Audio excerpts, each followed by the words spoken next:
Hello, everyone. Cecil Martin here. Hey, this is Hunter Henry. What's up, man? This is Max Crosby, part of Raider Nation. Hey, this is Ross Tucker, former NFL offensive lineman. Hey, it's Tyler Lockett of the Seattle Seahawks. Hey, this is Jerry Judah, wide receiver for the Denver Broncos, and you're listening to the 14-Yard NFL Podcast.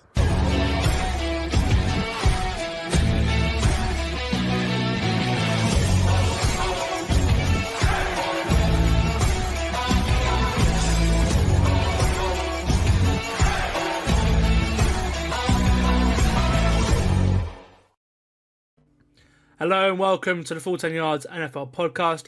I'm your host Sam Moores, and boy have we got a fun episode for you today. On the schedule, we will recap the Eagles' Thursday night football win last night, pick who we think will be a playoff team come the end of the season and who we think will miss out, and pick our NFL Honours winners before predicting the Week 11 slate. And joining me to do that is Full 10 Yards' very own fantasy expert James Fotheringham, regular guest across the network's coverage, and a regular guest on this podcast too. Welcome back, James. Hey, nice to be back again. I remember last time making a load of bold predictions and many of them being completely rubbish. Yeah, it's one of those. I mean, I feel like I've picked the Titans most weeks to cover the spread, and I've just been let down every single week. So, so it's certainly been an interesting the season. Panthers have won games and they're not technically out of the playoff hunt. I know. They're in a better position than the Giants, so yeah, that swept me up. It's a very unpredictable season. I feel like this year more than anyone could beat anyone. Which is really nice because it means that you always can get some surprises on a Sunday. Last night, I don't know, was it a surprise? Probably not, because the Eagles were at home and they were slight favourites. The Eagles won last night, Thursday Night Football. We'll get into recapping that now. They opened up a lead in the race for the NFC East, hoping to become the first repeat winner in so long. I feel like it's about 20 years since the last time there was a repeat winner in the NFC East.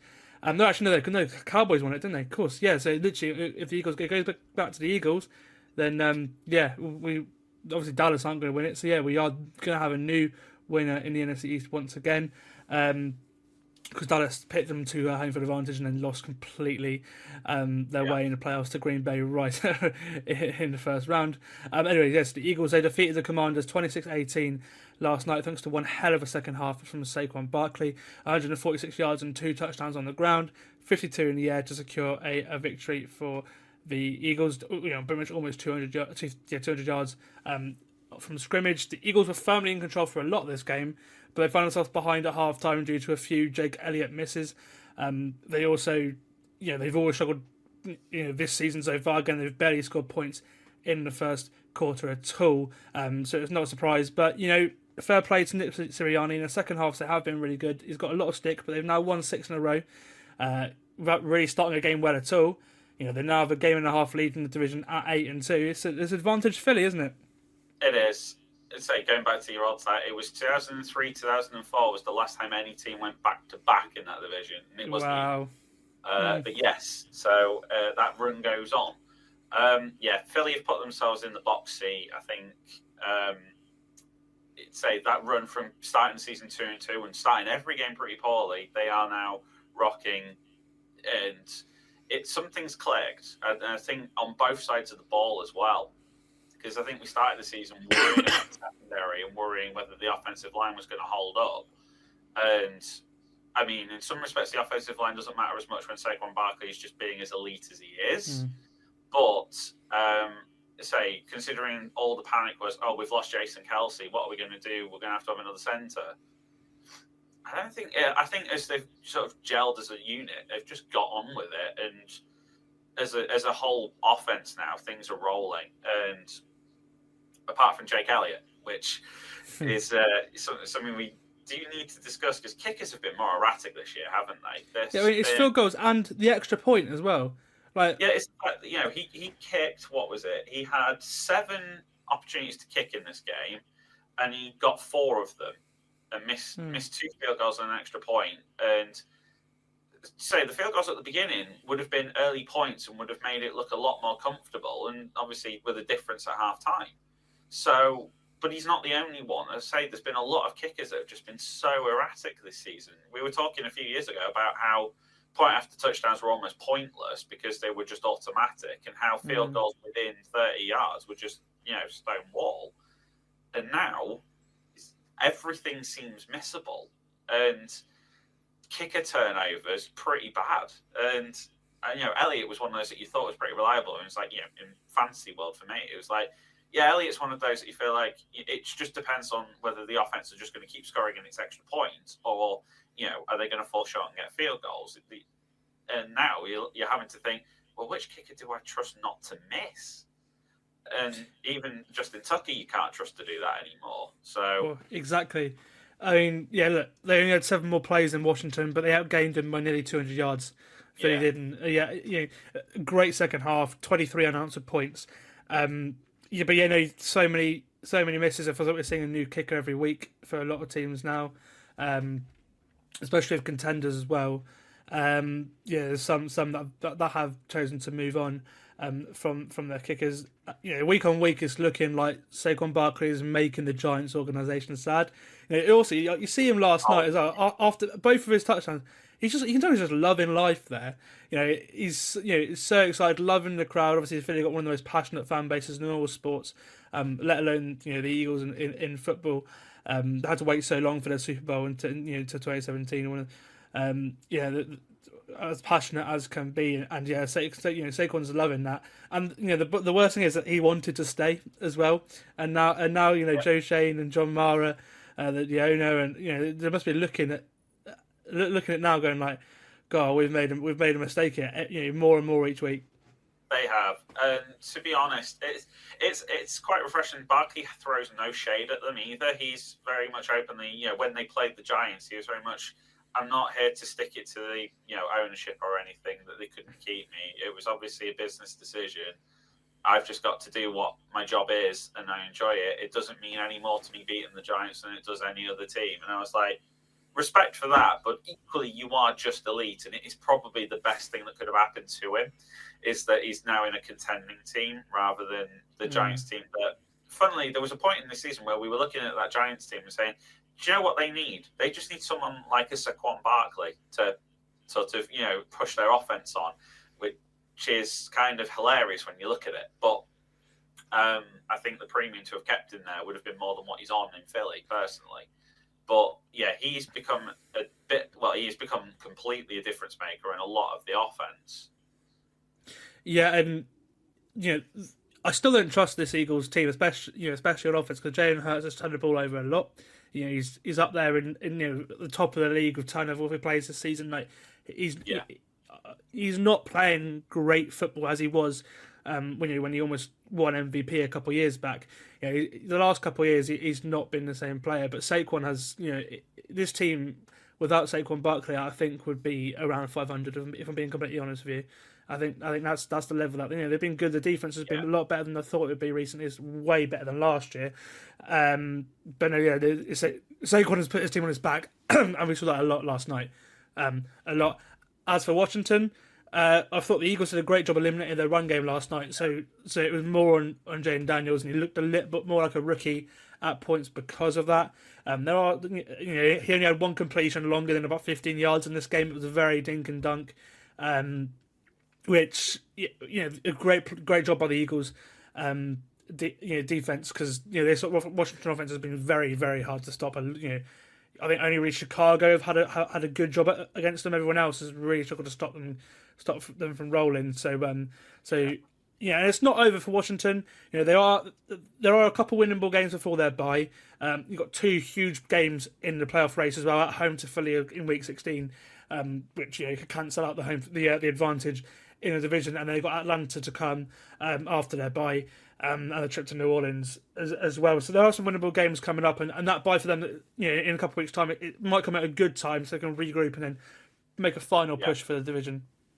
I think we'll get onto it later with how tight that race is for playoff spots. I think this is one that you'd chalk down as quite likely loss, I suppose, and it won't come as a surprise. The 7-4 record at this stage is better than their wildest dreams, and they're not like reeling from a particularly bad injury anywhere.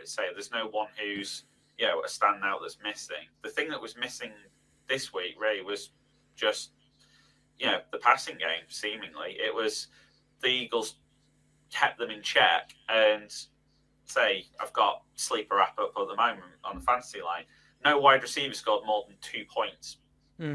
I started McLaurin last night, so I know. Terry McLaurin, one reception for 10 yards, and that was it. And so, PPR, that is 2 points, and that's helping nobody.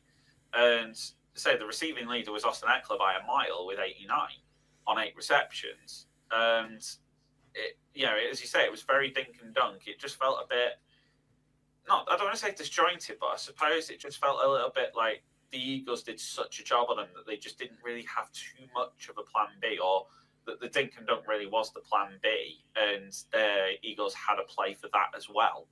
And it just shows the difference between the two teams. Everyone was ready to say that Washington were ready. Like, when they traded from Lattimore, we were thinking, oh, the window's open. Like, this team believes that they are there now, and that they have gone from basement to glory essentially. But I think this game is the perfect kind of reality check that you're not going to turn it around in a season, and it's rare that you do. And there is still a lot of things that are going to need to improve on both offense and defense. People thought, oh, this offense is sorted. It's not. But it is a darn sight better than what they've had for about the last decade. And you say this, it might be a good time to have a reality check. You've got one more game, 2 more games, and then the bye. And then you've got to run in against teams that you are effectively going to be battling for a playoff spot. Because I think divisionally, they're not going to get back to the Eagles. I think they're playing for one of the wild card spots, but I think they're in a good spot to get one. But we'll talk about that more later. Yeah, I think the Eagles, I think they've got a chance because the Eagles have got a tougher schedule, and I don't trust the Eagles against big teams. I could say yet.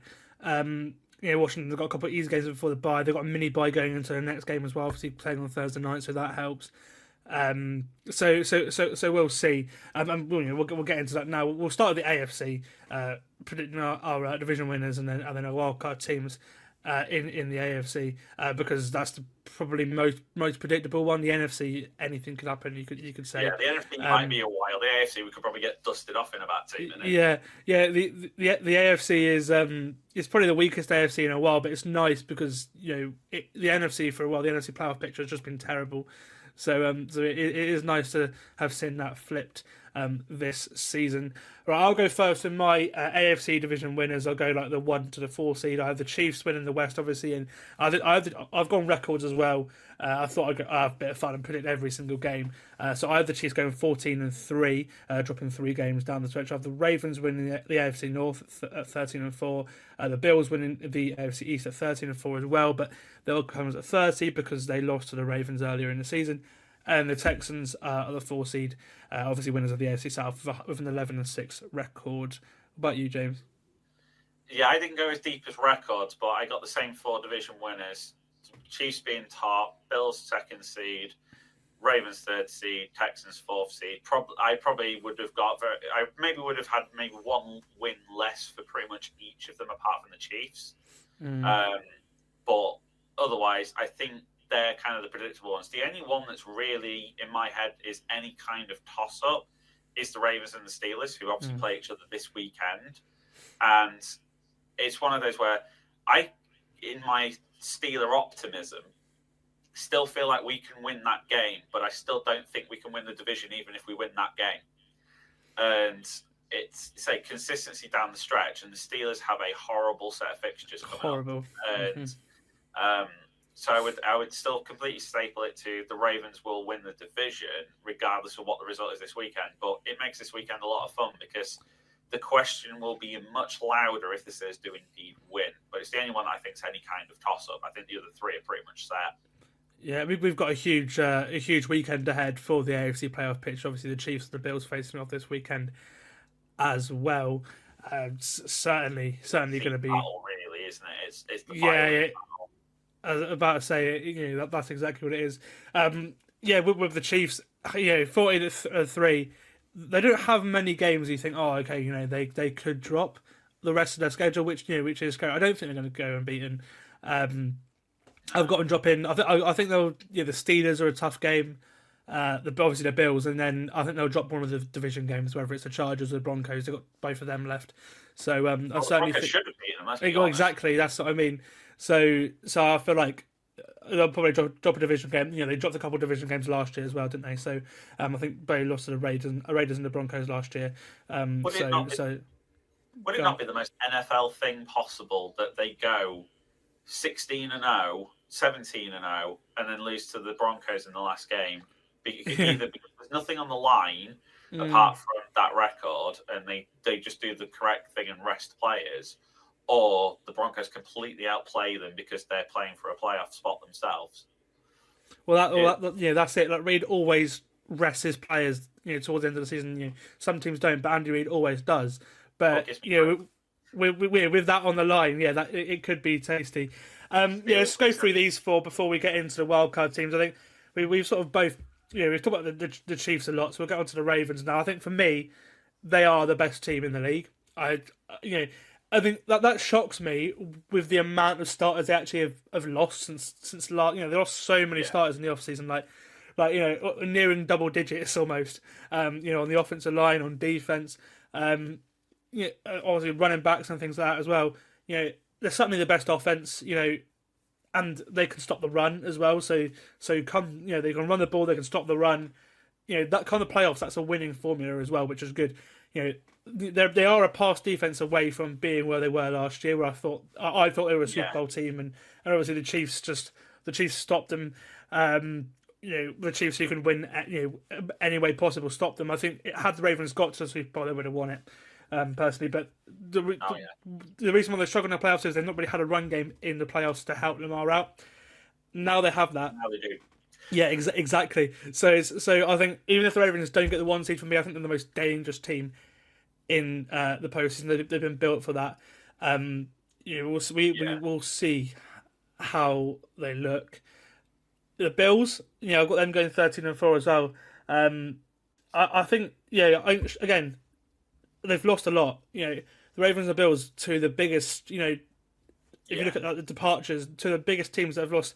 And again, fair play, Sean McDermott and Brandon Beane building this team. They look very similar to their old selves. They lost so many players in offense, and obviously the defense losing so many of the veteran guys. It's playing well. They're going to get healthier. They're going to get Matt Milano back. The offense is decent. Josh Allen's playing great right now. As good as he always has. And obviously they're adding Amari Cooper to that when he gets back healthy. Khalil Shakir has been a great option. The only thing with Bills is just need to find a way to win. Yeah, they just need to find a way to win on the big occasion. The Bills, again, I think they could beat anyone, especially the Bills against terrible teams and against the Dolphins. I'll pick against them 99% of the time. Against the Bengals, the Ravens, the Chiefs, that's when I struggle to pick the Bills. And I think that's where they are as a team. I think they'll beat up on the bad guys. The Dolphins, they'll play their Dolphins close and always beat them up every time. And then all the other sort of AFC heavyweights. That's when the conversation of are Buffalo good or not comes, isn't it?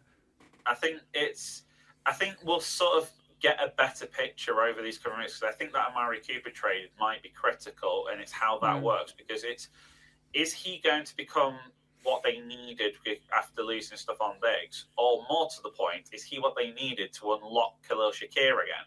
Because he'd been starting the season pretty well, and then the alternative option has just disappeared. And now you have like a 1 and a 2, and then people like Matt Collins and Curtis Samuel in behind. You're not relying on a very inefficient, very hard to understand Dalton Kincaid for anything either. And it's one of those where you look at how that offense is, you think, how is that team rolling like they are? But it's Josh Allen, isn't it? Let's be honest. If it's funny saying how you got the Ravens as the best team in the AFC or even the whole NFL. It's a question. If you had the Ravens offense and the Chiefs defense, it's like that would be it, just unstoppable, stop the count kind of thing. But I just don't rate the Ravens defense enough to, in a close game, hold out. That's why I think the Chiefs are still the best in the AFC. But getting back to the Bills, this is where I think their defense is sort of, yes, the problem they've got is against the run. At the moment, they are a complete run funnel. And if they can fix that problem, they've got a chance. But again, when you realise you've got someone like Derrick Henry or the Hunt Pacheco combo that's going to come out of the Chiefs, Andre Mixon at the Texans, I'm going to include him in this. Well, I think he's gonna both of those teams destroyed the Bills. They ran away for them. They both beat the Bills because of that reason. Yeah. They've got to fix that problem. The offense can be, enough. And I still think the Bills' offense is better than the Chiefs is at this current moment. But it's a game that's going to be won more in the trenches than in the defense, I think, especially when you get to playoff football. And I can see you can see more ways the Bills fail than you can the others. Yeah. Oh, yeah, and then we're going to the Texans now. Like, for them, like the Bills, they've got the division wrapped up. Yeah. Even the 6-4 now, it's wrapped. Yeah. That's the thing. I do have them losing a couple games down the stretch because I don't like the Eagles. Like, I don't necessarily trust them because they're winning games. They're winning games close, and there are some games. They lost that game against the Lions last week. Like, they were in control fully, and then they just didn't. First half dominant, didn't score a single point in the second half. Like, and it's just obviously the injuries. Like, that's the big issue of them. It's the offensive line. The offensive line is injured, and then it's playing terrible. It was playing terrible before it got injured, and then their defense is great. But they got so many young guys that when they actually get to the red zone, which teams very rarely actually get to the red zone against them, but when they do get to the red zone, they're terrible in the red zone, and that's what happened because with the Lions towards the end of the game last week. So I don't trust the Texans. They're frisky. I think they're really a very young team. They're playing very well, and I think they're going to be a problem in years to come.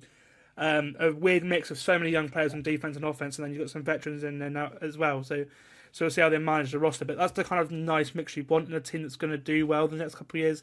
But we're seeing this year the offensive line is so much worse than it was last year, and that's getting to Stroud, so he's not quite been the same guy. He's still been good. Like, he's still been an above average quarterback because Stroud is a very good quarterback. But I think they're going to have the same issues, throughout the season. You need to be good in the red zone to challenge in the playoffs. You need to have a good offensive line in the playoffs as well.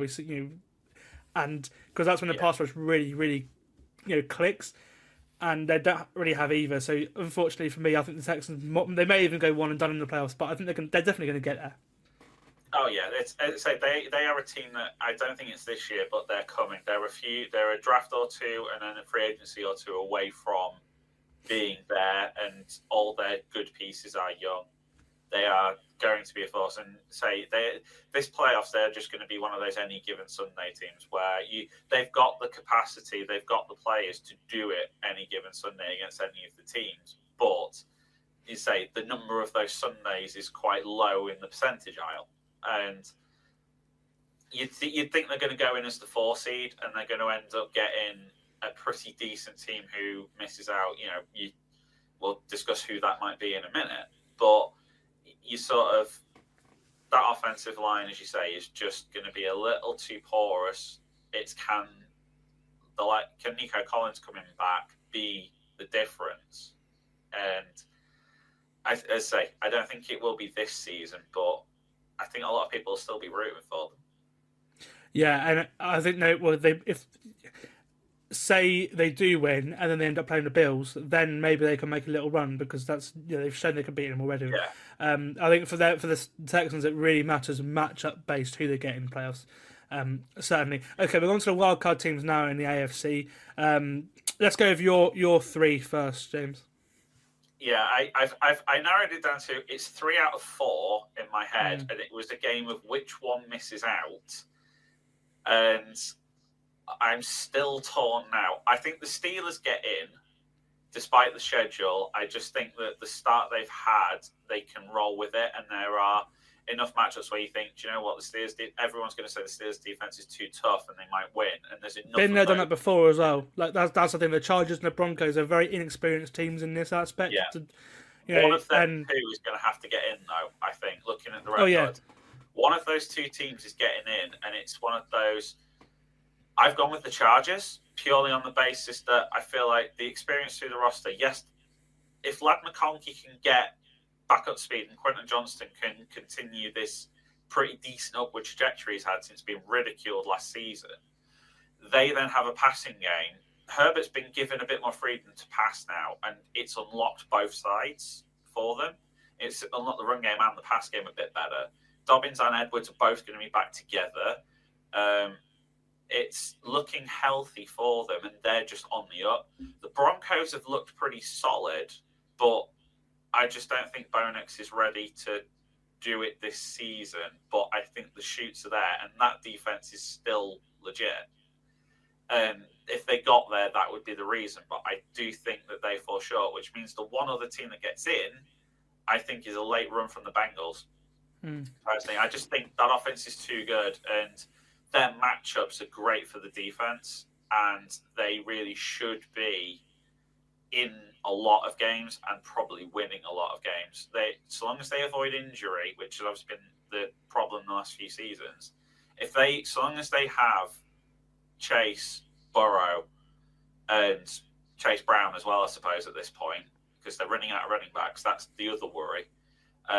They are in with a shot, but they seem to have found a way to use 8,000 tight ends and make them all useful. Gesicki and Tanner Hudson both involved, and then Drew Sample gets a sample.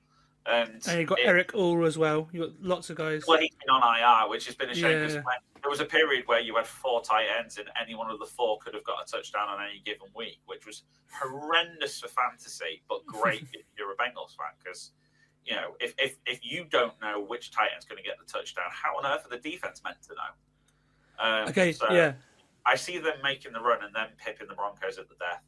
So you go Steelers, Chargers, Broncos, Bengals.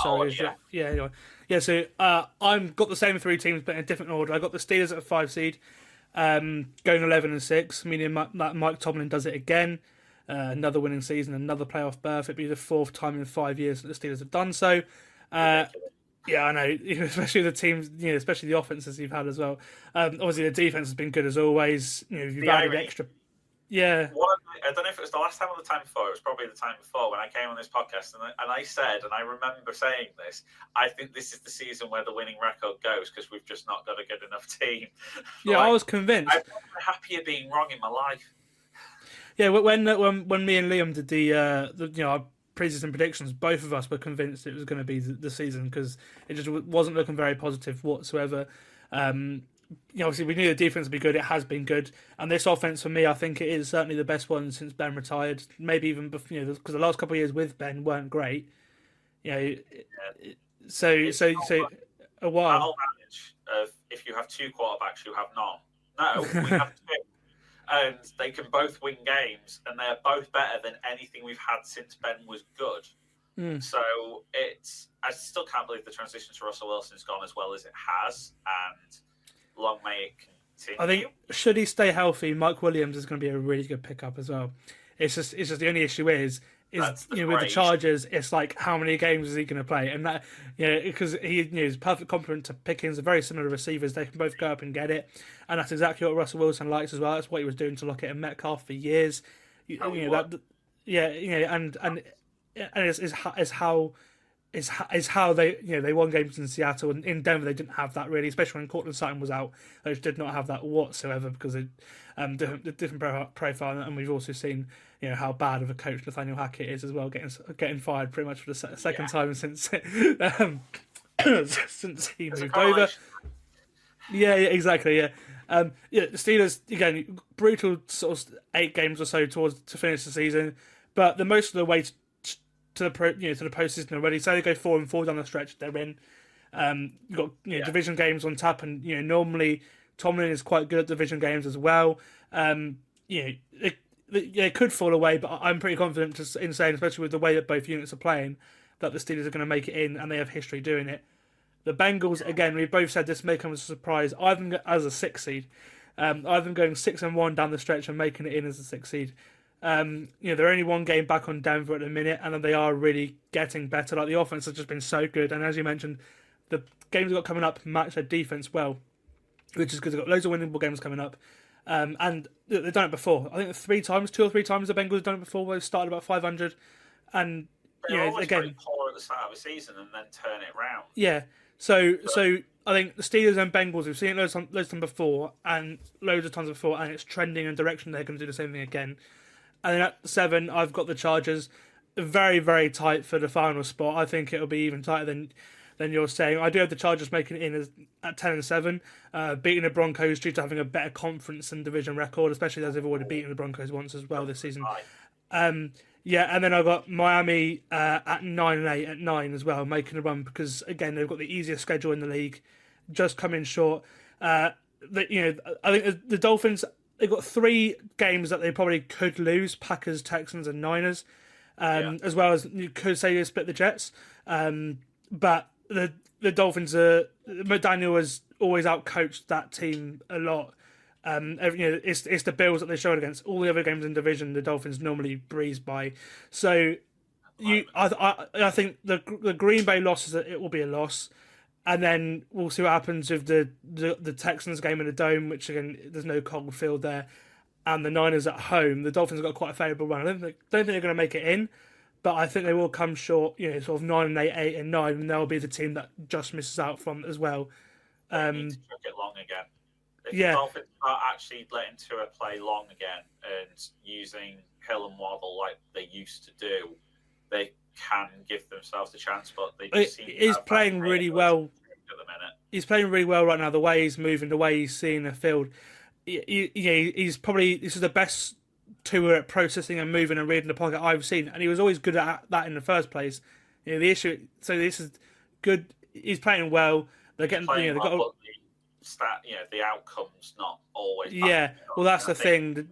The defense has let them down. They could be at 500 now. The defense let them down against Buffalo and Arizona, and then they had a complete performance for the first time this season against the Rams, where the defense was brilliant, and the Dolphins were great on third down. I think they went 9 of 12 for 140 yards on third down, which is something they've always struggled at. So they're trending in the right direction too, but I think they miss out.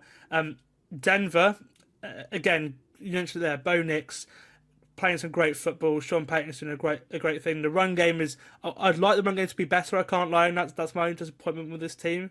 Because we'll see what Estimate does do. I feel like because Jaleel McLaughlin last season was a lot better than this season. He's been a bit of a disappointment this year. But their defense is great. Patrick Surtain, again, he's an outside of a defensive player of the year this year. We'll talk about that later on. The pass rushers get in there, and they're one of the best defenses in quite a lot of metrics this year. So, but I just don't. They've got an interesting schedule, but I think again they've already lost to the Chargers once, so I think they'll just miss out. And then the Chargers, really good defense. I think Herbert's playing the best he's played since his rookie season right now. As you mentioned, everything's opening up, and especially when you look at the guys he's throwing to compared to what he's had previously. He's playing very, very well. I'd probably say he's been, other than Lamar Jackson, probably the third, the sort of best quarterback this sort of second, third quarter of the season. Because the first half, first sort of 4 or 5 games, he wasn't great, but since then he's been unplayable, which is really good because we're seeing them take another step. But the thing with the Chargers is they haven't really faced anyone good yet. That's coming, and that's where they may miss out to the Broncos or the Dolphins because the Chargers have got a brutal schedule coming up, and the other two. Yeah, that's not the case. So I do think it'll be really, really close. Yeah, this week could be huge because this week is the Bengals in the match which we think is a 7-seed fight. And it's been flexed to Sunday Night Football, of course, as well. So people know how important this game could prove to be when you get to the end of the season. You're like, you get to the end of the season, and you're like, these games matter more, and you're like, no, I think you're going to look back and say, oh, actually, that Week 11 game might have been the critical one, because it could be the difference between the 6th seed and the 7th seed, but equally, looking at some of the runs with the other teams, it could be the difference between in and out of the playoffs. It could be the difference between, needing a win on the final day and, being pretty comfortable. Granted, the Chargers' big advantage is that their last 2 games are New England and Vegas. So you feel like if they're even close, they're probably going to sniff their way through. But I think there's previous with what happens when Vegas play the Chargers on the last game of the season. As a Steelers fan, I remember it well. yeah. So I division games, end of the season, like anything can happen. Yeah, and that's what they're doing because they're always competitive. Otherwise, the end of the season would be terrible because so many teams just wouldn't try. But division games are different. There's something on the line always. There's always a bragging right, and it's why the NFL do it. We'll go over to the NFC now. Going to go with our four division winners. I've got the Lions as the one seed, and obviously the NFC North winners. I think 13-4. I've got the Eagles winning the East and getting a 2 seed at 12-5. I got the Falcons winning the NFC South and in the 3 seed at 11-6, which I think is quite interesting. But God, they've got an easy schedule. And then I've got in 4th, I've got the Cardinals winning the NFC West at 11-6, which are going from worst to first, which would be really cool. I've got the same first 3, and then I've gone pretty much with type and gone with the Niners. Basically with CMC getting a run together and getting themselves together. It's funny how in recent years the Niners have been great to start the season. Something's happened. They've nearly dropped the ball at the end of the season, crawled into the playoffs, and then become good, and then lost to the Chiefs in the Super Bowl. And this time it feels like it's been a slow start, and they're now starting to just ramp it up a bit. They've got a few key players coming back. Obviously CMC the biggest, but players like Dre Greenlaw as well coming back soon, we believe. So they're going to get healthier, and CMC having not played the first 9 games of the season, coming in reasonably fresh for a run towards the end of the playoffs, I think makes them dangerous. They just need to get consistency in that kicking game and iron out some of the silly mistakes that they've been making at the beginning of the year. And I think some of that was just our linchpin isn't there, and some too many defensive pieces have been missing. But it should be back together as long as they can concentrate and get their heads together. It should be there for the taking. But I have to give massive credit to the Cards. The Cardinals have been a good team, and I think that it will be a fight, and it'll be a fair fight. And to say there's been a lot of disappointment in the fantasy world with the likes of Marvin Harrison Jr. and Kyler, for that matter, that in fantasy world they've not necessarily been scoring. But James Conner is the real reason that team is working.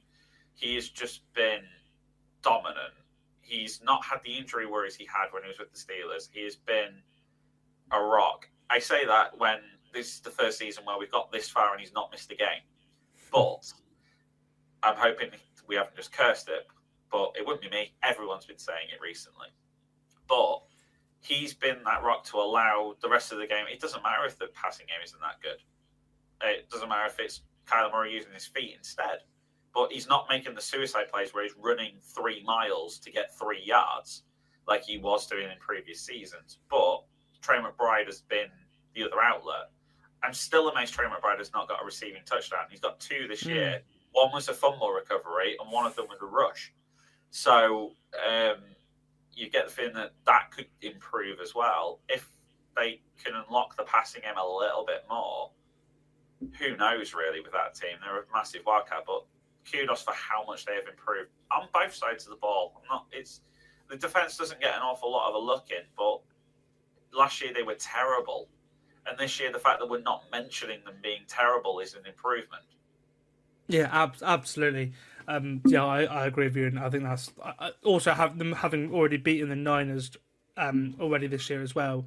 Should it come down to the final game, whether they have that advantage over them already, which I think so. I do think will be incredibly close. We'll go through these 4 before going on to our wildcard teams. Again, the Lions, we'll do 3 because we talk about the Cardinals quite a lot there, and the Niners. The Lions are by far the best team in the NFC for me. Yeah, like, I think others could beat them on their day.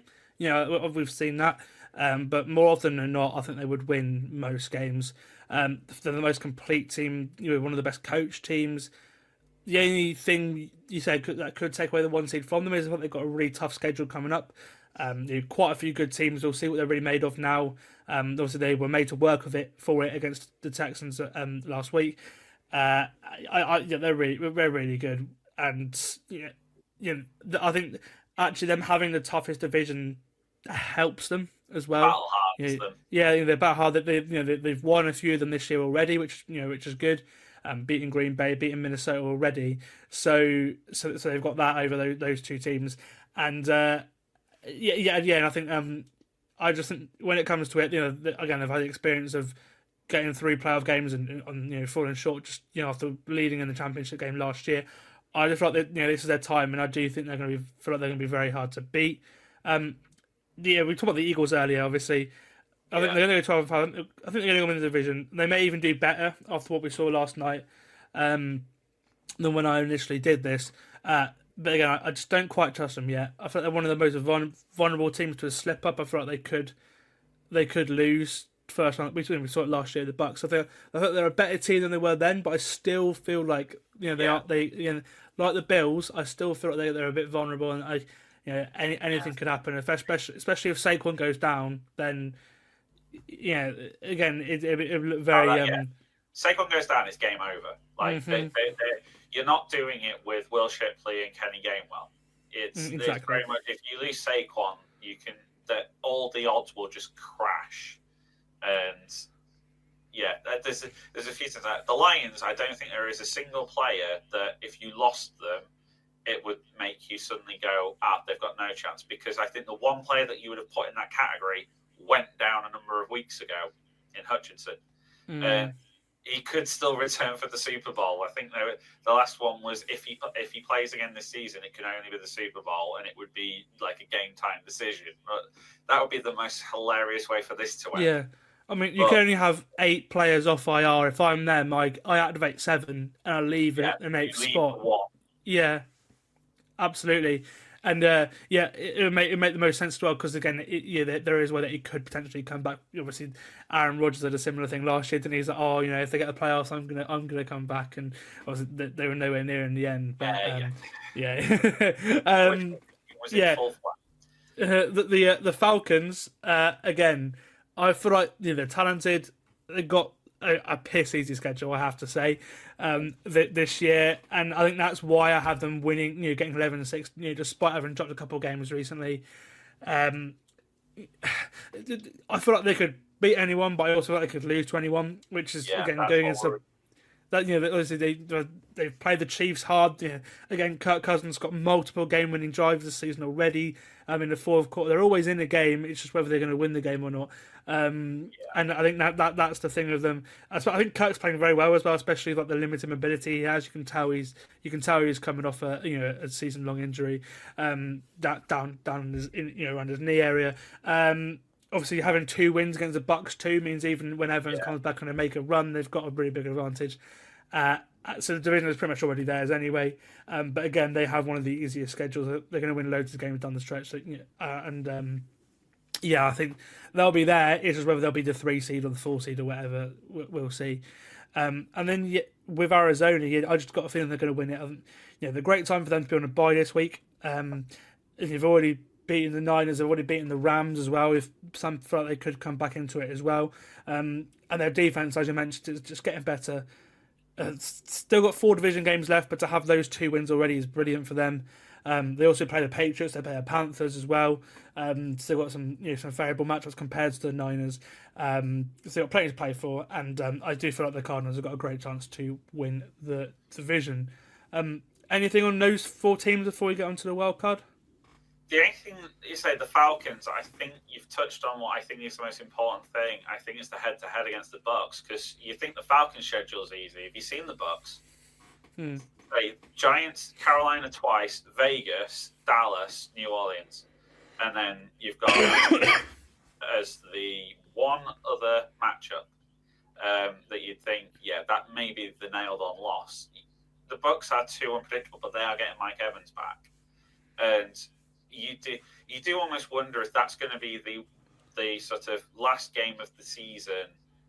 One of these 2 is going to get in.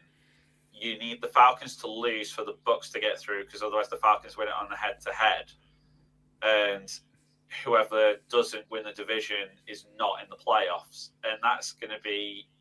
It could really be down to that. But equally, there is so many different ways that this could play out. That I think if the Falcons win that division, it is on week 18. I think. Really?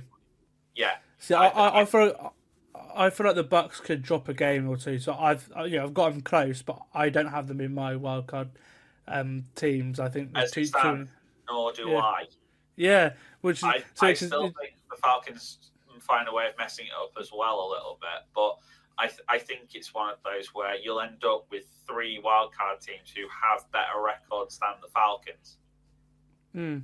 Yeah, and I've got 2 and then 1 with the same record of the Falcons. So yeah, I completely agree. We'll get onto those now. I'm interested to see if who your number 7 is. I doubt you'll agree. This is the thing. I've got a shocker in it. So my 5 is Washington. I think, especially after last night, I think that the Eagles will pip into the division. But I've got them on the same record. I do think it will be tight, and I think it will come down to their meeting in Week 16. Again, I love their offense. Their defense isn't great, but it is getting better. And that's the main thing. Like, Quinn's doing a good job at getting better. Marshall Lattimore, I hope, will have a big role down the stretch. Obviously, Dan Quinn getting he's always done so well, whether it was in Seattle with the corners there, or with Diggs and Bland in Dallas, last couple of years as well. Now he's getting Lattimore again, former Rookie of the Year, a couple times Pro Bowler corner. So we'll see. Obviously, he was very, very happy to have him. His press conference, he couldn't believe it. So we'll see. Hopefully, that does help. I've got the Packers at 6. I'm finishing 12-5, setting up the playoff game against Atlanta, which I think they'll absolutely breeze by. I think they've probably got the best potential of all the teams in the playoffs. We just haven't seen that yet.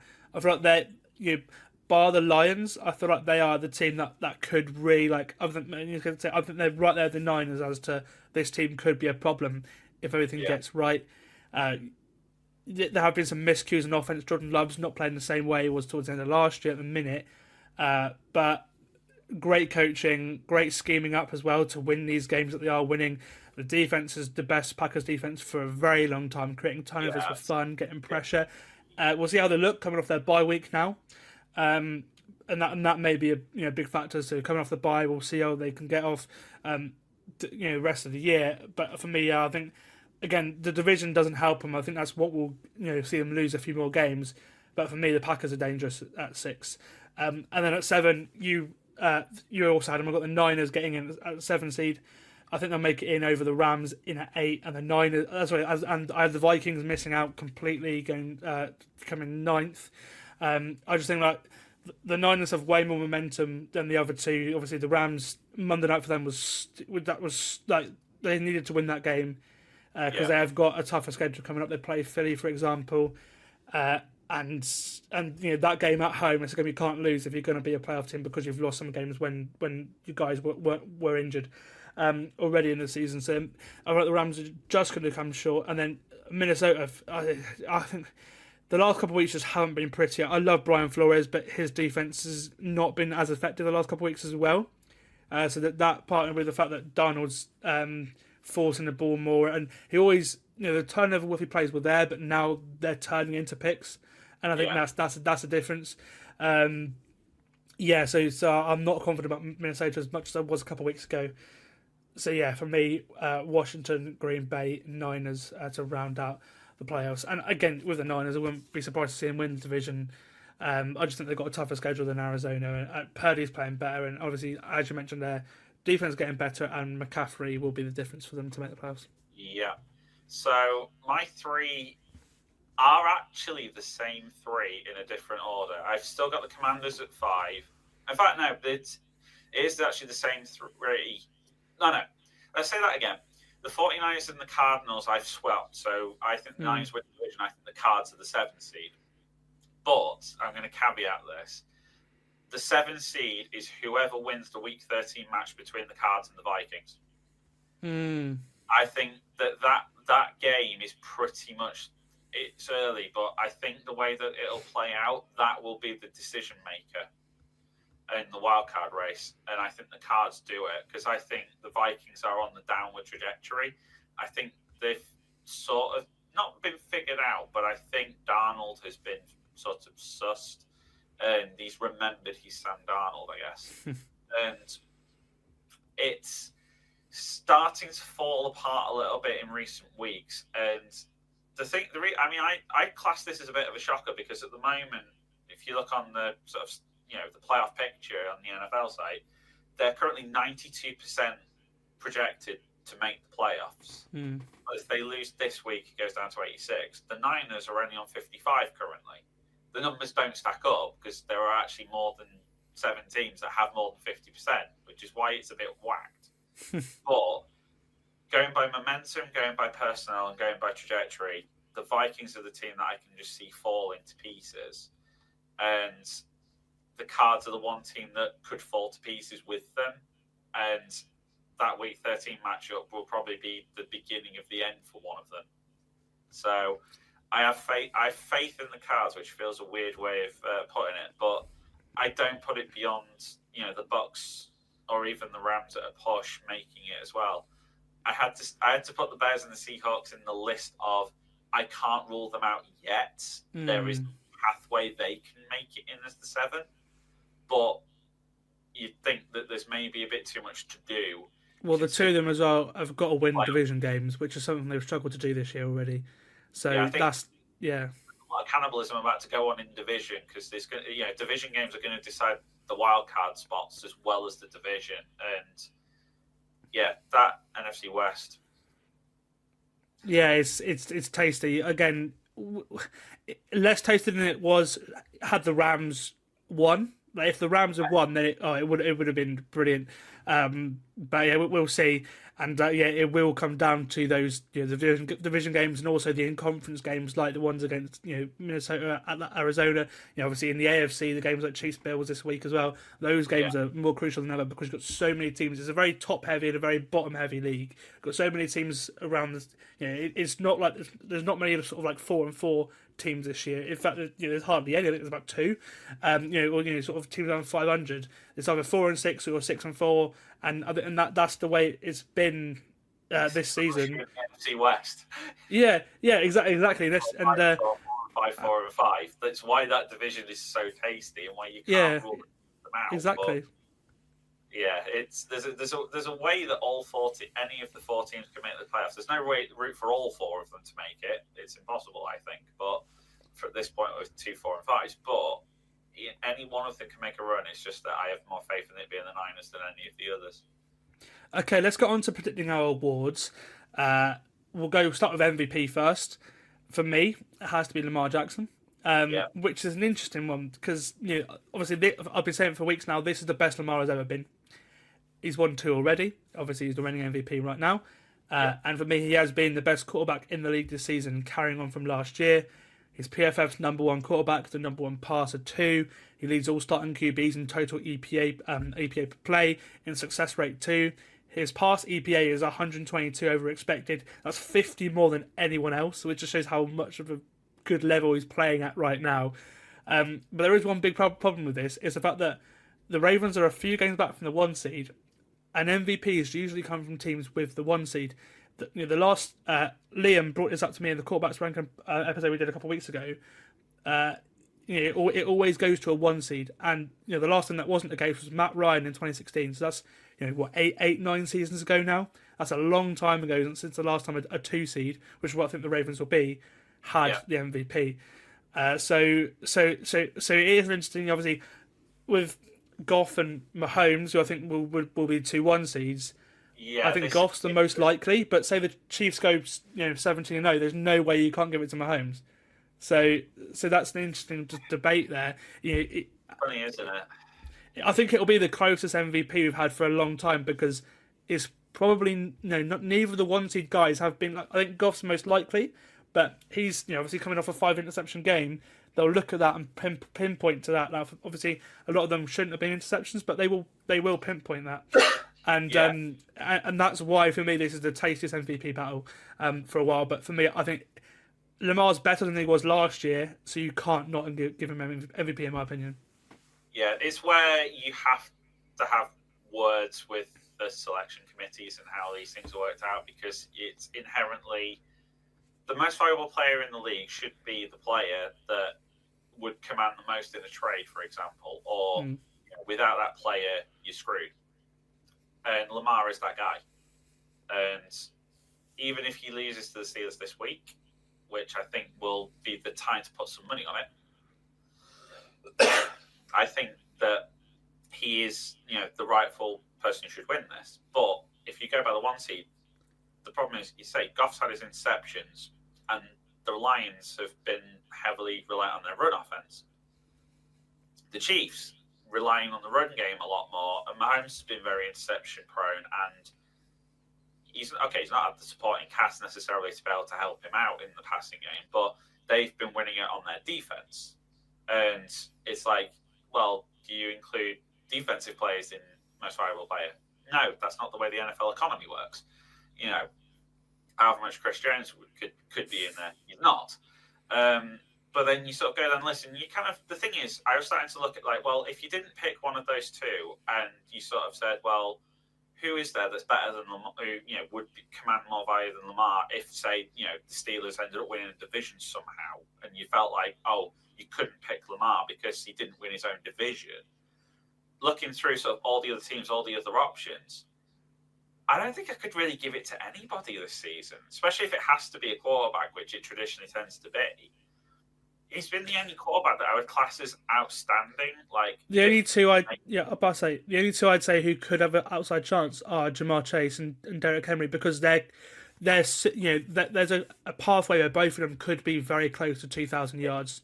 It would have to be a massive change in the psyche, but it's I think when we get onto some of these other awards, we'll realise that that's almost the way it should go. Because Lamar is not as effective without Henry, for example.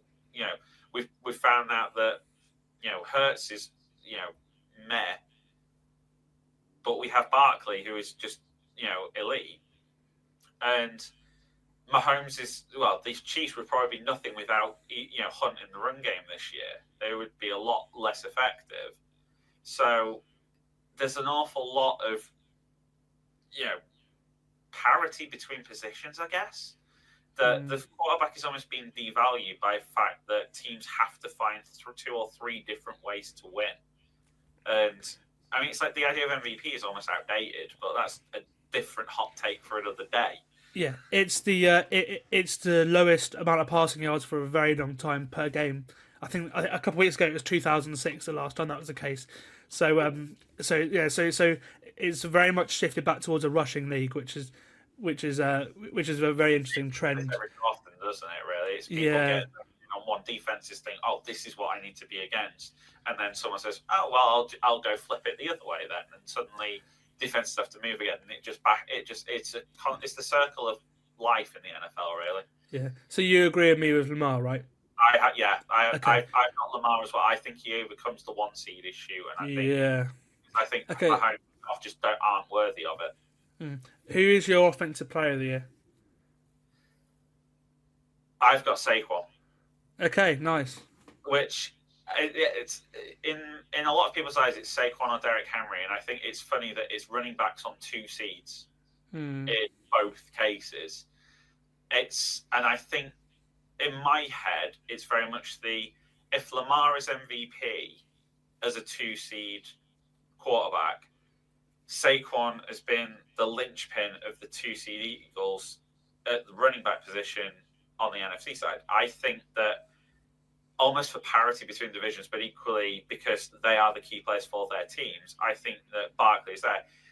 Lamar winning MVP would be what makes me not pick Henry over Saquon. That's kind of where I'm trying to get at with that. I can see what you mean. We said it earlier. You lose Saquon, that's it. The Eagles are out of it, no matter what you do. If the Ravens lost Lamar, you have serious questions, but you would then say, well, it's on Derrick Henry's back now. They still have a chance. Whereas, absolutely. Yeah, if they lost Henry, you could still put it on Lamar's back and feel comfortable. Yeah, no, I agree with you. I've gone with Henry just because I feel like he's had to. Obviously, numbers-wise, he's had a better season than Saquon so far. Oh, yeah. Although I think I overtook him on Thursday night, but obviously that's the game extra, I think. Yeah. 1,900 yards, 20 touchdowns on pace for. That's really, really impressive. That'd be a career high touchdowns and close to his 2,000 yard effort in 2020, where obviously only 8 guys have gone for 2,000 yards. So if he gets close to that again, then he's pretty much locked for the Hall of Fame. And I think these two guys, I had a debate the other day. These two guys are probably the only two guys at the running back position right now that are even considered Hall of Famers, which for a long time, which is the way it's going. A career high 6.1 yards per carry for Derrick Henry. He has been absolutely brilliant. Okay, let's go on to Offensive Rookie of the Year now. For me, I would Jaden Daniels. I think that is a slam dunk winner, to be honest with you. You can't not give it to him. Rookie season for the ages. Washington offense has been so good to watch. Going into last night, it was the third best QB according to PFF. 8.4 yard average target, which is very high for a rookie as well. And the thing with him as well, red zone weapon with his legs. And that adds so much more as well. So if he's got the impressive passing numbers and that, for a rookie, you can't deny him, can you?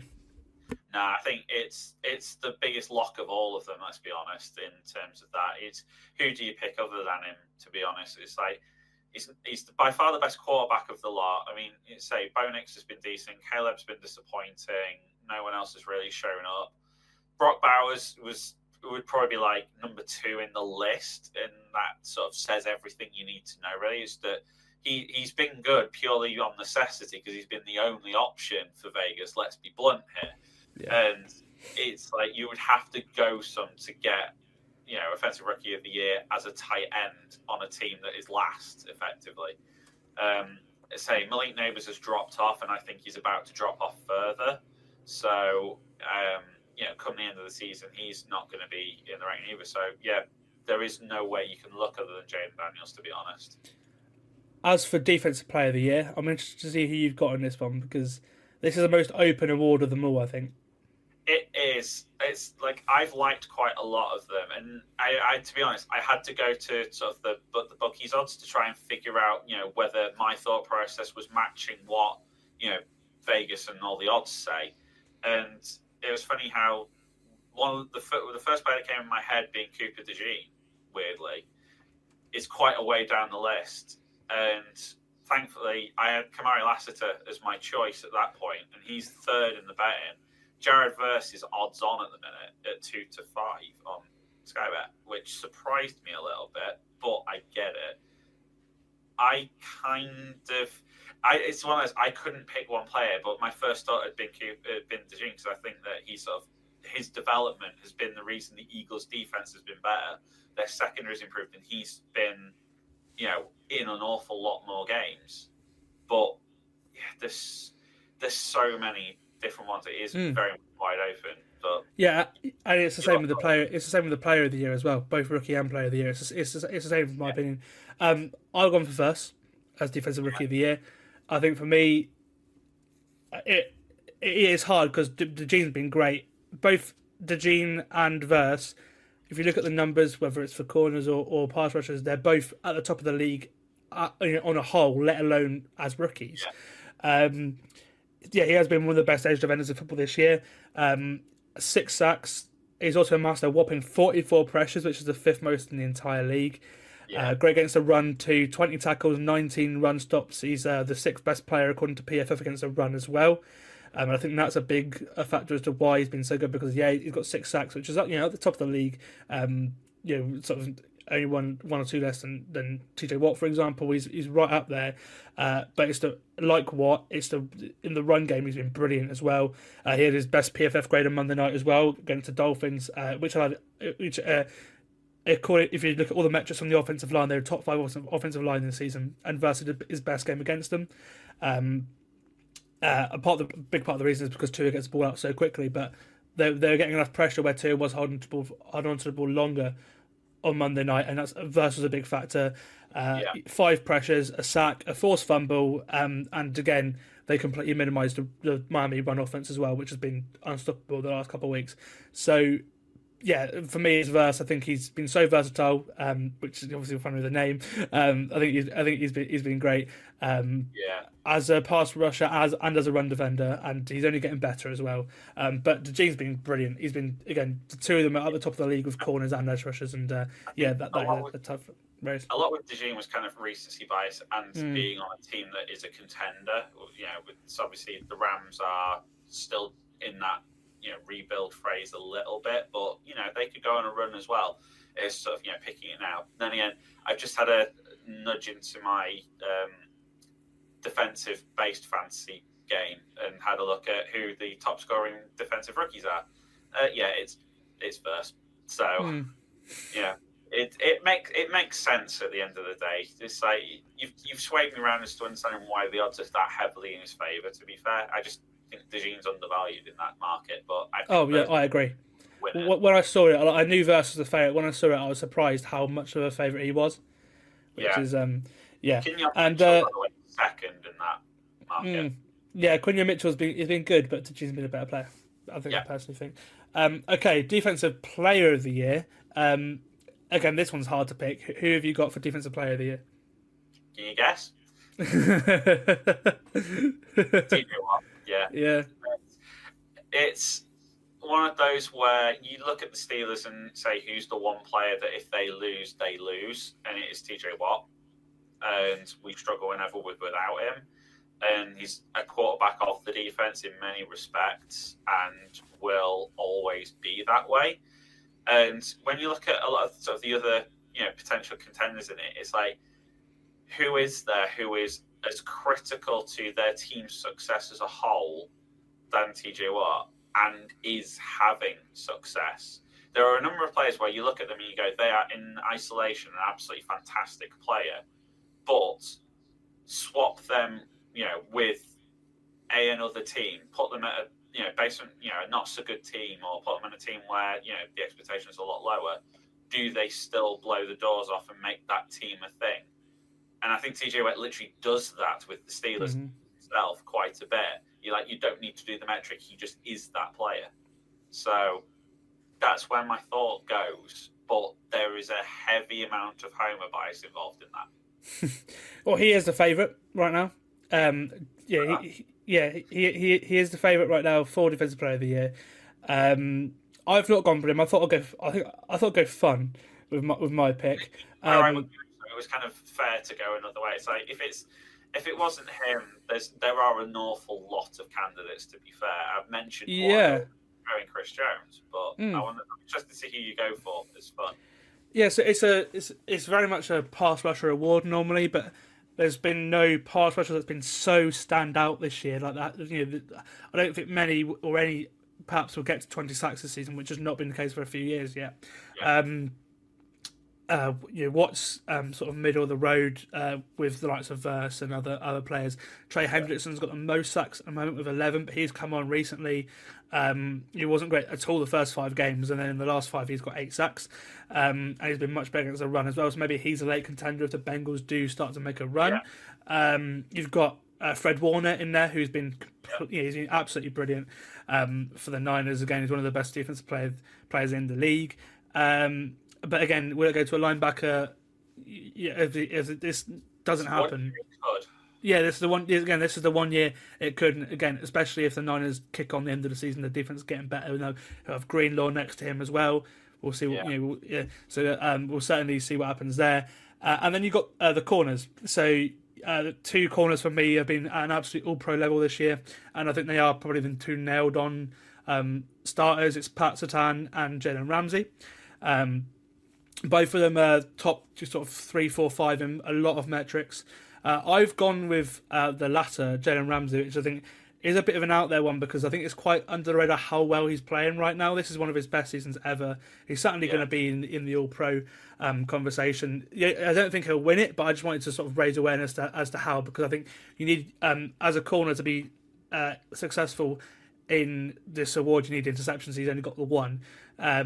Surtain's got 3, so again, maybe he might just pip him to of the 5 nominees, perhaps.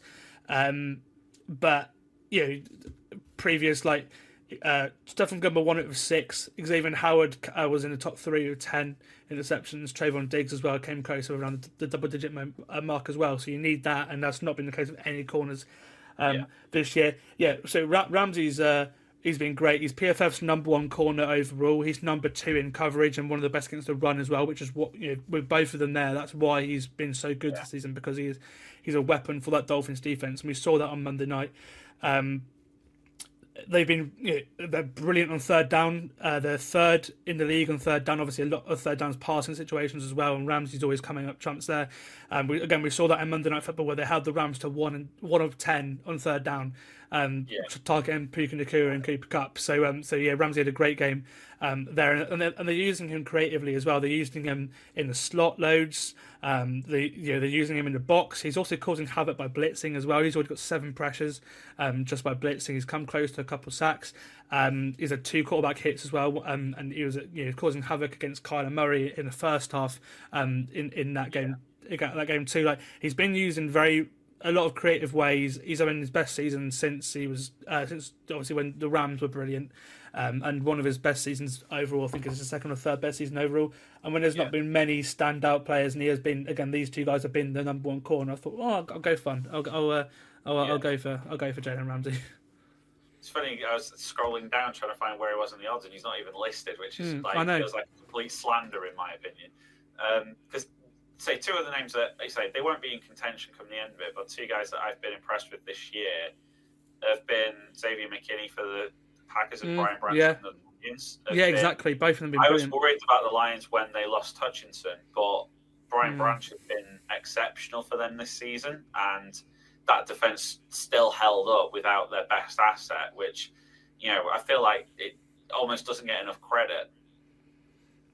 Yeah, and then, this is who we'd pick, and I think based on what I'd have, I think that I'd much rather have a lockdown corner than an edge rusher. That unless it's a very very on form TJ Watt, and I think that's when they're the 2 positions that you start a defense with. Yeah, so he's not even been massively on form this year, TJ. That's what I mean. That's what I'm saying. Like, he's had better seasons, but you just it's almost like the MVP of the defense, I suppose, in that he has the most value of any of them. But and that's why I think he'll win it. Has he been the best value? Has he been the best player on defense this season? No, I think that's the thing. But who are we to be beating selection committees? Exactly. As for coach of the year, I'm interested. Have you gone for Tomlin or someone else? I haven't. Interesting. I understand the role for it. I understand. In my head, it's between 3 people. Tomlin is in there and is frankly a miracle worker, but at the end of the day, it all matters on the playoffs, and we haven't won a game in those for a while. Yeah, I think 3 or 4 defeats in a row in the playoffs. Yeah, I think the late season sort of, I'm not going to say fall apart, but the tough schedule at the end, I think will sort of, recency bias will come back to haunt him. Andy Reid naturally gets a mention because the Chiefs are on the run they are on. A lot of it is coaching because, frankly, it's not the personnel when you look at some of that team. Him and Spags just every week are just on it. I think that's, in some ways, that's why I haven't gone for Andy Reid, is because of Spags. I think Spagnuolo is actually, like, if there was defensive coordinator of the year, then there's a stonewall argument there. There's a lot of talk about him being the first assistant coach to be in the Hall of Fame, because when you got like 4 or 5 rings as a coordinator, I would get behind that. I would fully be on board with that, to be honest. I think he's a lot of the reason. And it was funny, someone was pointing out to me the other day how it's not just been the Chiefs. It was when Andy Reid was at the Eagles, I believe, and Spagnuolo worked with him there. The 2 of them were just elite, even without the Chiefs organisation set up. And then you look at what he did with New York as well, getting to the Super Bowl, winning the 2 Super Bowls. It's wild. But I've gone biting your kneecaps off Dan Campbell. Nice. I think what the Lions have done, how they've overcome losing what I believe is their best player, to still be strong on both sides of the ball, which I think is the big thing with a head coach, is that a lot of head coaches, you can be an offensive head coach, defensive head coach. Obviously, he's much more defensive minded, but that offense is still clicking, and he has the right balance on every side. He is also likable by a lot of the media and a lot of fans. And it's funny, I had a conversation the other day about the Dallas Cowboys always mention themselves as being America's team, and actually the truth is it's that you either love them or you hate them, and most of America hates them nowadays.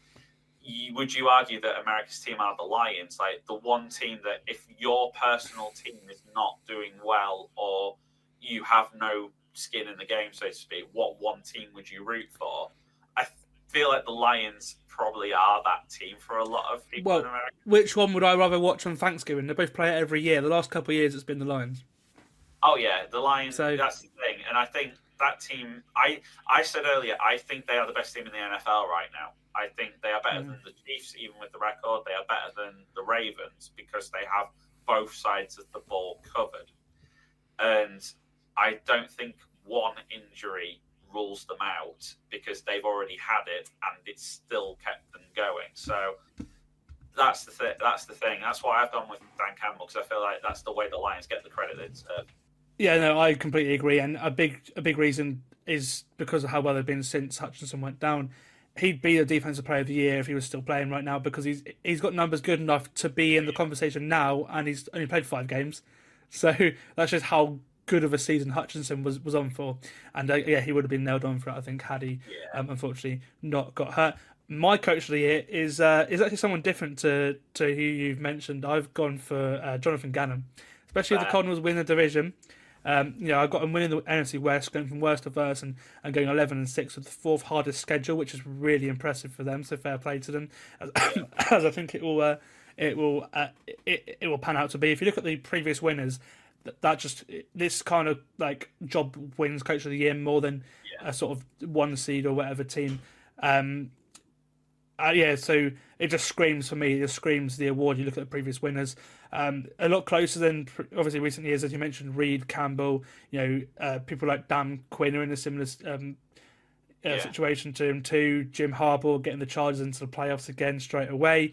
But I've gone with Gannon because unlike the other two, I think he will. And everyone else, other than like Reed and Campbell, I think they'll win the division again, going from worst to first. Again, and because of the way they've won games in division already, they've beaten the Niners again, they've beaten the Rams already as well.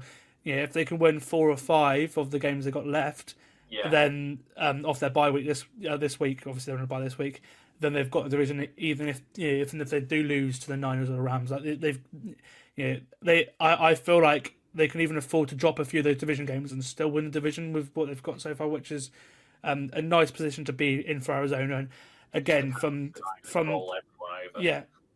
nowhere to where they are now, they're playing brilliantly. And I think judging by the trends of how this award normally goes, I can't see why Gannon won't win it.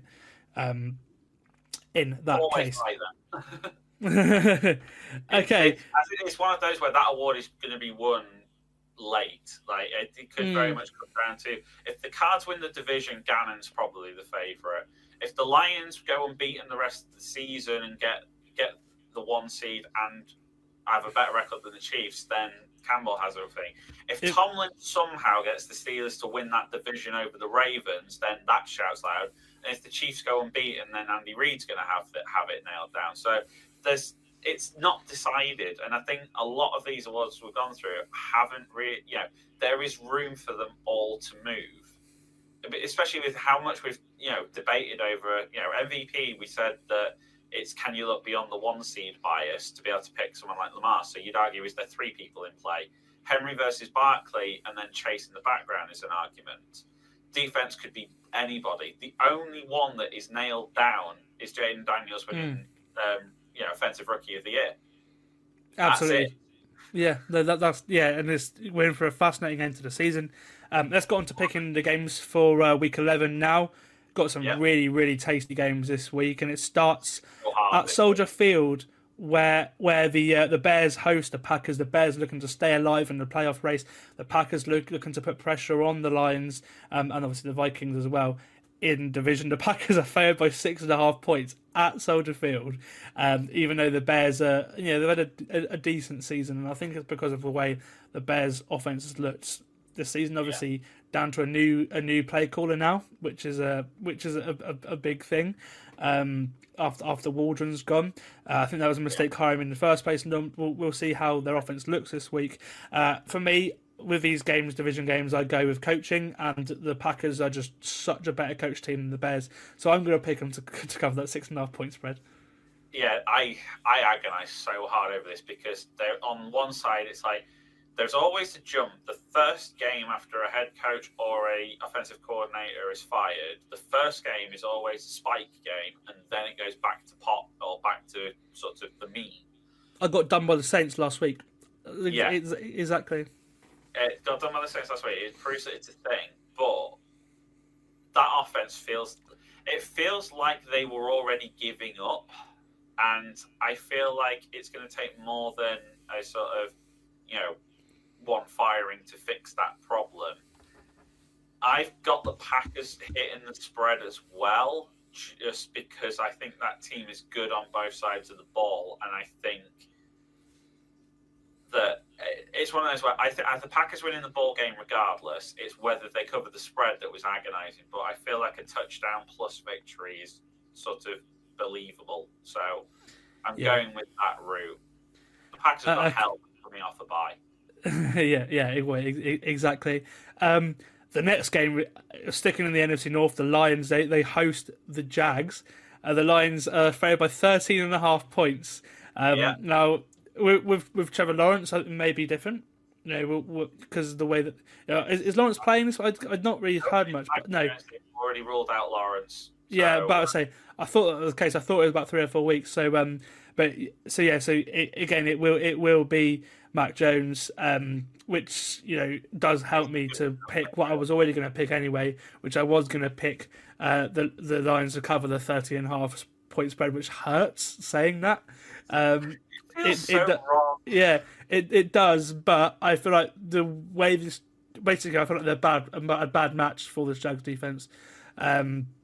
And that's the thing. Their defense has been so bad, and their offense hasn't got what it takes to compete in the shootout with this Lions offense. So I do feel like it could be quite a big win for the Lions. I think the implied totals is something like 40-10 or something really like that. And it's one of those games where you look and you go, wow, that's a big number. And then you think, well, where would I put my money? And I'm like, is it enough?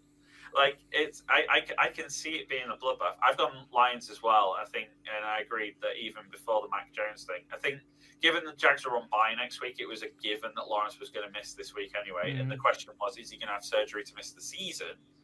And it's Mac Jones throughout, and effectively you are playing for an early pick, or are they going to try for the turnaround, but with no chance of hitting the playoffs? So. Yeah, the Jags have no thing. I think if I remember rightly, their defense against running back, wide receiver, tight end, quarterback in fantasy, I believe their best performing metric is against tight ends, and that is 27th. Wow. It depends on what format league you play in, but their best defensive quality is 27th of 32, which tells you everything you need to know about the Jags. So, yeah, I think you could genuinely put this line at 20.5 and still have just as many people take it.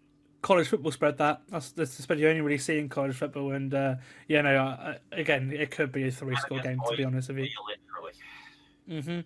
We'll go over to Miami now. The Dolphins, that we mentioned them a lot in this podcast, they are a team that are trending in the right direction, hoping to stay alive in the playoff race. Now, they've got a really easy game this week against the Raiders. I do think they'll win the game. It's just the spread in this game is quite big, 7.5 points, which is it does make you think, oh, they're going to win by a low. They've most of their games this year have been close games, and I think that is the issue with Miami this year. I am going to pick them to cover the 7.5 point spread. I think the Raiders are just a bit of a dumpster fire. They can be competitive, especially with Gardner Minshew at quarterback, as he will start this week. But I think the Dolphins are on a roll, both pass offense and run offense now, and I do think they'll get the job done. Simple went for the Dolphins. I think they win by double digits. Yeah, it is certainly will be the case. Okay, we'll stay in the AFC East. We'll go to New England now. They host the Rams, who the Dolphins played last week. The Rams hoping to get back on track. They're favored by 4.5 points away in Foxborough. I am going to pick them to cover that spread, but I do feel like New England could make this one tasty because they've made the last couple of games tasty. But they're struggling at home the last couple of years at Foxborough. New England are, and the Rams are obviously, because they don't really normally have home field advantage. They're quite used to playing in environments like that anyway. And again, huge game for them. And I feel like the Patriots. Offensive line terrible. The Rams defensive line one of the best in the league, and I think that's a massive mismatch here. So give me the Rams to cover. Same. I think it's enough of a mismatch that the Rams cover that, and I don't see it being quite as one-sided as some of the other games where the spread's reasonably close. But I do think, say 4.5 is the right. It's probably the right level. But yeah, I definitely will side on the Rams with this one as well. Okay, we'll go over to New Orleans now. They are favoured at 3-7 against the 2-7 Browns. This game not very good. I'm going to pick the Browns to come within one, just because, especially with a spread like that, I just normally pick the away team just to be fun. So I'm going to go for Cleveland. I feel like they probably have more about them than the Saints do at the moment. But with what we saw with Marcus Valdes-Scantling and Carr last week, I may be wrong. I typically in this game go for whoever is the underdog if it is so close, because I would like the extra points in what is essentially a toss-up. And you never know when the opportunity of a tie is. I will go with Cleveland as well in this scenario. Yeah, I completely agree with you. I think it's just a way to go. Big game for teams that are kind of not dead yet, but are around that level. With a loss, they will be dead. That's the Colts and the Jets. The Jets are at home and they're 3.5 point favourites against the Colts. It will be Anthony Richardson for the Colts, which is an interesting thing. They're going back to him after benching him for Joe Flacco a couple of weeks ago. I'm going to pick the Jets. I feel like the Colts are probably the better coach team, but I feel like the Jets need this. They really do need this. They could probably, they need to win out from here to get the playoffs probably. And if they lose this game, then I think all hell's going to break loose in New York, especially at home as well. So I do feel like the Jets are going to cover the 3.5 point spread. I've gone Colts because I think it follows the Jets. I look at it and I think Jets have got their offense sort of back together. They seem to have got their pieces starting to click a little better. Their defense is still good, but it's not quite as good as advertised. You feel like the pieces are there that they should be good, and they're not. Mm-hmm. They have O-line issues, I think, as well. Yeah, they're moving guys around all the time now. The Colts have not necessarily lit the world on fire, and the amount of QB changes gives you a clue to how their offense is at the moment, and their defense has been pretty lackluster as well. I've kind of got, this is one of those where all the metrics point one way, but my head says it goes the other, and this is one of those where the NFL just doesn't make sense. I think it ends up being a Jonathan Taylor game, and I think that the Colts, I grant there is a bit of, the spread is half, so come on, let's go for it kind of thing. Let's take the extra 3.5 points in case this is really like a 1-pointer. So I'm going Colts. Yeah, I think this game will come down to the very end. I think Richardson will probably make a stupid play, and that could be the difference, because Rodgers doesn't really turn the ball over and Richardson does. So that could just be the difference in this game, to be honest with you. Okay, the big one in the early window, your Steelers hosting the Ravens in the battle to sort of really take get grooving in the AFC North. The Steelers are home. At home, but they're home underdogs. The Ravens 3.5 point favourites going into Acrisure Stadium.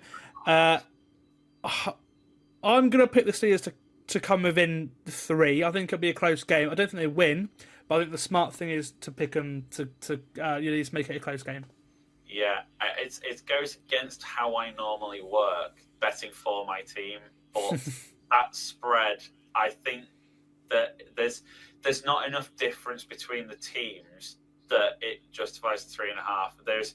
There's just as much chance of the Steelers winning that game as there probably is of them winning it with 3.5 point, losing it by 3.5. So yeah, I feel like the odds are better stacked if you bet on the Steelers, but you can't rule out the Ravens completely blowing them out even at Acrisure. I nearly said Heinz Field then. Yeah, I had to do the same thing because it's just been that for so long. Basically the entire time I've watched the sport, it feels weird it not being called that. Okay, and then the final game of the early window sees the Titans host the Vikings. The Vikings are the 6.5 point favourites on the road. I'm going to do it again. I've said it's helped me loads of times, but I do feel like, especially in Tennessee, I'm going to pick the Titans to come within 6. Yeah. I've done it a load. I feel like, again, they've got the pieces there. They've just been, they've been poorly coached. And I think there is a lot of Titans fans are out on Brian Callahan already. So we will see how that goes. Because they went quite aggressive this offseason. That's not paid out whatsoever because their quarterback has not been good and the defense has been great, but nothing else really has. And I feel like the defense will have a good game against the Vikings. Obviously, we'll see what happens with Snead. He was out last week. But even if he's not there, I do think the Titans will make this a game. The Vikings will win, but I don't trust the Vikings now. And with a spread that big, I think I do pick against them. 100% picking the Titans with the spread.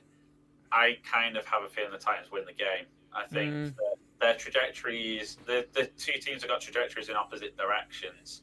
And I think it's funny because I think the Titans loaded up thinking, well, we're going to find out if Will Levis is a thing. He's proven that he isn't.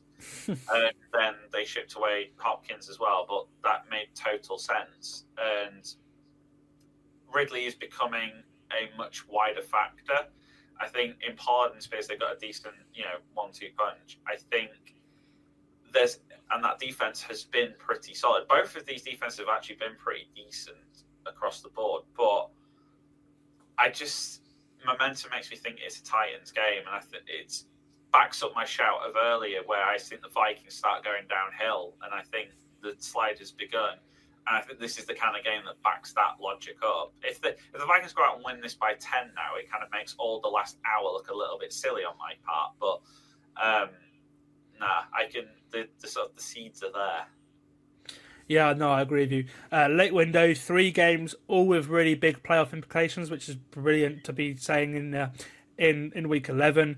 The Broncos will kick us off. They're the home team against the Falcons. They're 1.5 point favourites in that game. Again, if this is in Atlanta, I probably would lean Atlanta, but it being in Denver, obviously different environment, and I don't trust the Falcons. I'd probably say I do trust the Broncos a bit more. I think their defense is going to be an issue against because obviously they're getting pressure. Can't really move, and they've got enough options. Obviously, Satan. I think we'll see how he looks, and how they choose to use him. For me, I'm going to pick the Broncos to win and obviously to cover the 1.5 point spread as well, because the space is basically a win. Either way, I'm going for Denver. I may regret that. I think it is literally a pick 'em, but I'd probably say, even though I trust Kirk on the line more than obviously Bo Nix, I feel like the defenses have the say, and I feel like the Broncos' defense is just better than the Falcons' defense. Yeah, if you go by defenses, the Broncos are definitely the better team. But you go by offenses, it's tight.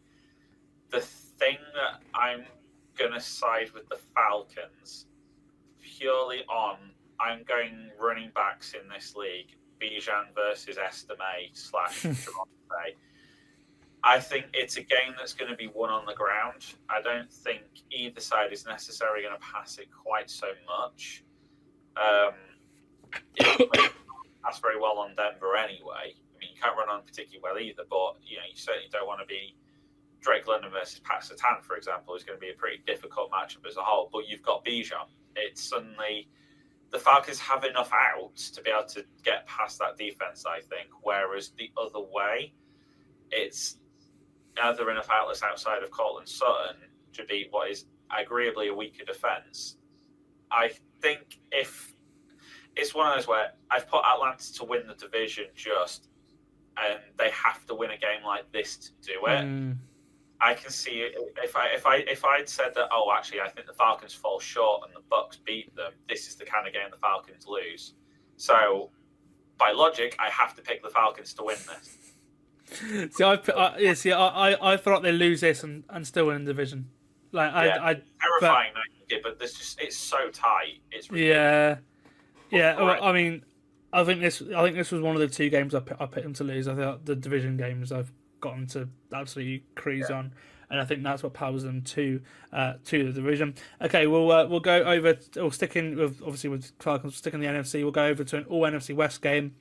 If the Seahawks want to challenge for the postseason, they need to win in San Francisco, where they are 6.5 point underdogs.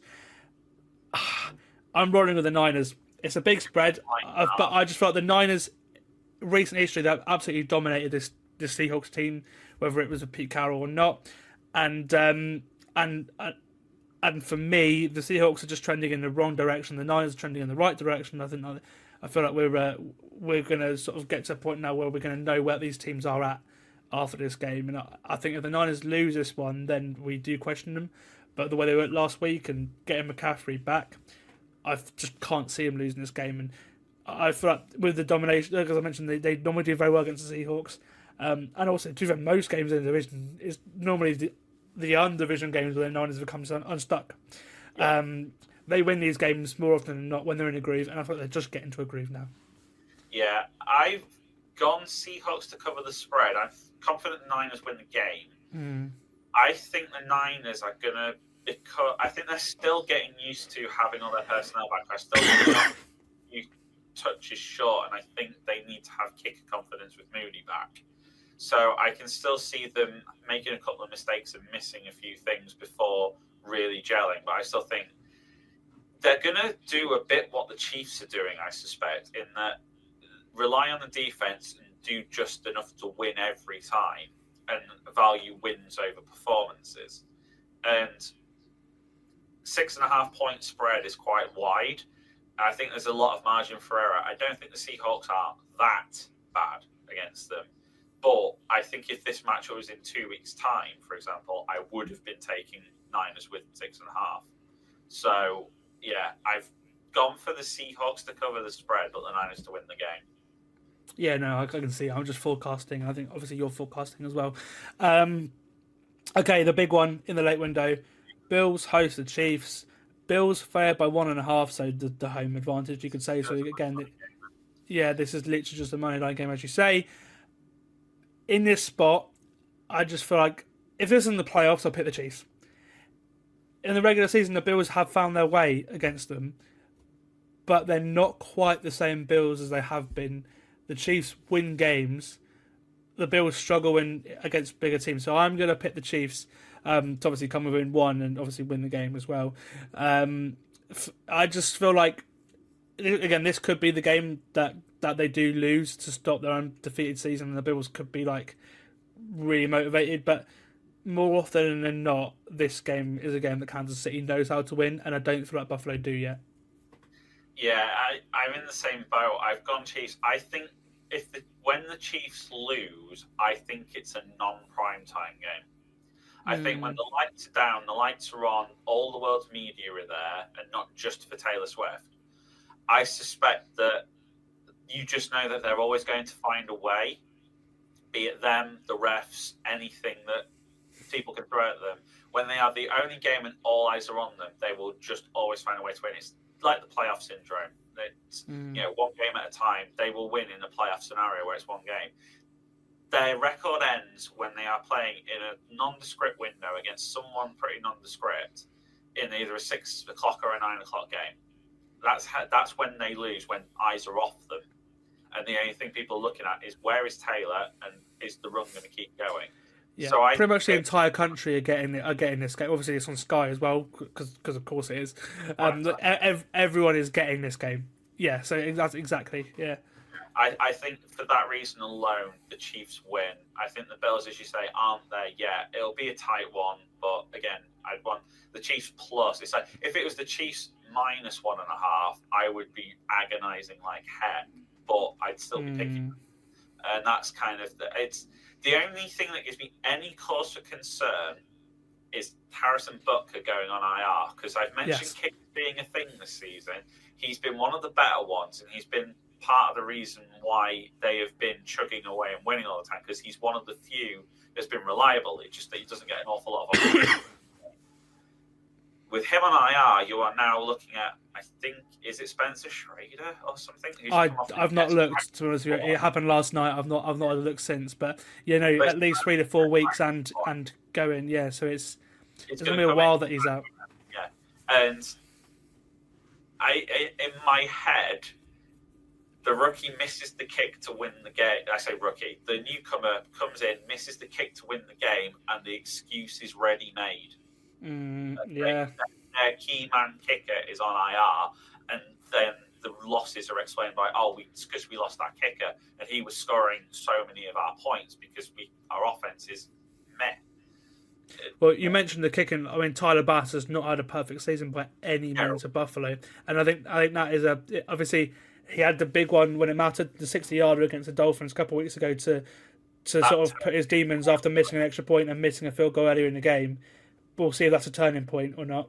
But he's had a bad season too. The fans helped him though. Like there was a point where the team were bringing in other kickers to make it into a competition, and then he still won out, and then he nailed the 60-yarder, and the fans never got on his back. They were always rallying around him. They're like, no, he's our guy, and we will root for him until he's no longer on our team, kind of thing. And it makes a difference. And the Bills are one of the franchises where that is the case, and I can see him being a hero in this game potentially as well. There's so many narratives that could happen.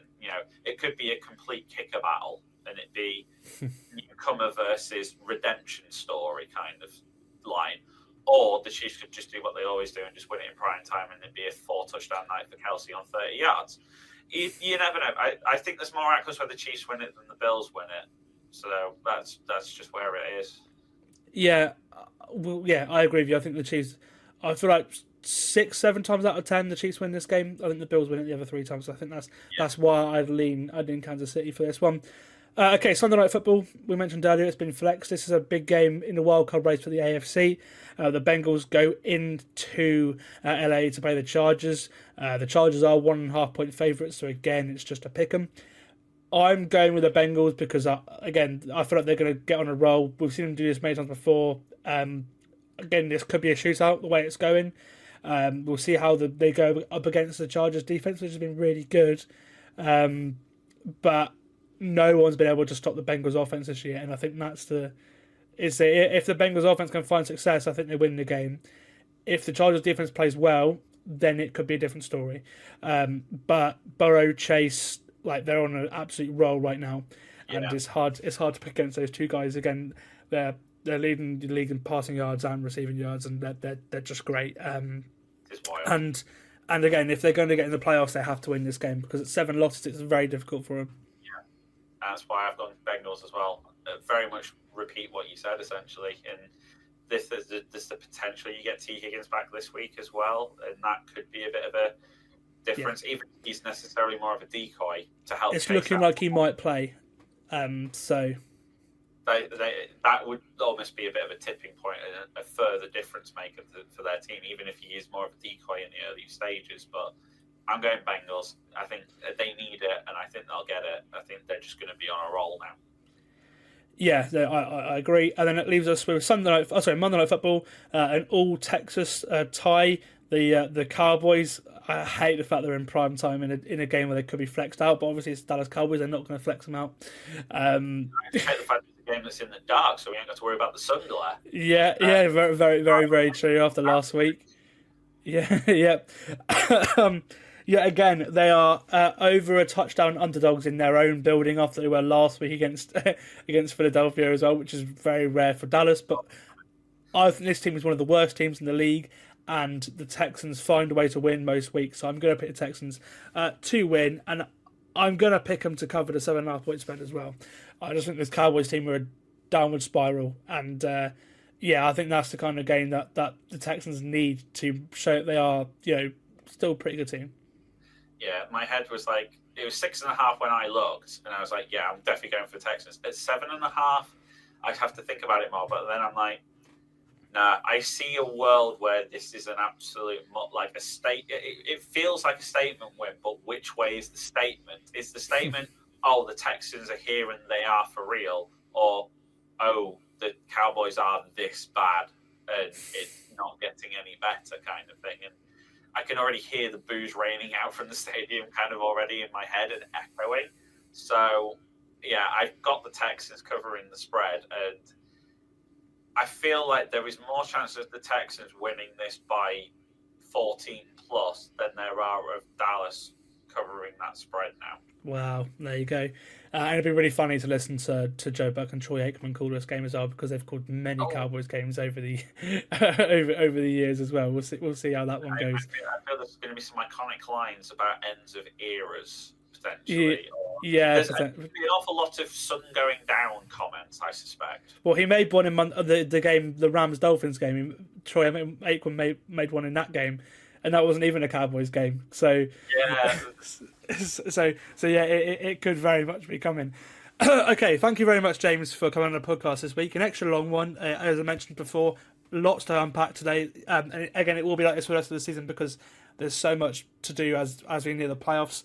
It's the best time of the year, the way down to the playoffs, because just so many crazy things happen in football, and it is the best time of the year. Big thank you to James for coming on the podcast, as always, and I will see you next week, where we will have all the reaction from the last week. We'll also look forward to week 12, and I got a bit of flag football coming as well. I did a bit of interviewing in the week, so yeah, we've certainly got plenty on the agenda next week as well. So come back for that. I've been Sam Moores. This is the Full 10 Yards NFL Podcast, and I will see you next time.